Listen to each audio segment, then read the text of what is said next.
लेके हो रंगवा खड़ा बड़ा भुलवा तारा हो।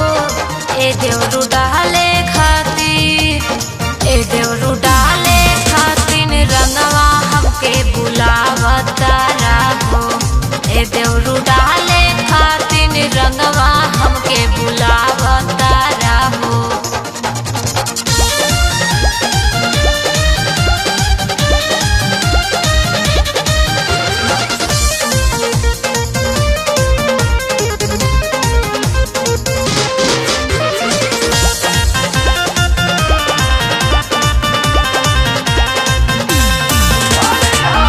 लेके पिचकारी भरला लाल पियर रंगवा हो। डालबा जे चोली भीतरी भीजी पुरांगवा हो। लेके पिचकारी भरला लाल पियर रंगवा हो।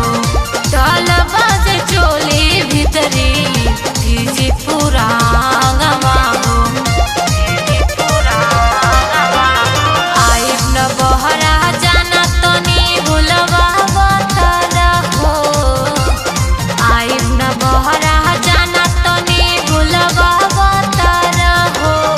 ए देवरू डाले खातिर, ए देवरू डाले खातिर रंगवा हमके बुलावा तारा हो। ए देवरू डाले खातिर रंगवा हमके बुलावा तारा हो। बुलावा तारा हो, बुलावा तारा हो।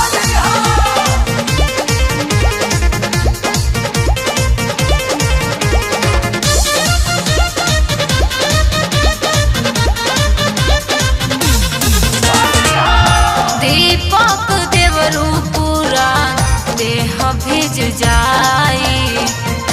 नाही जे तंदर से रंग डलवाई, रंग डलवाई। दीपक देवरू पूरा देह भिज जाई।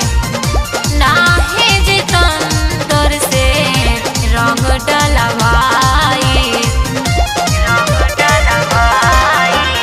अमित प्रीति राज के पोटी पढ़ावा तारा हो। अमित प्रीति राज के पोटी पढ़ावा तारा हो।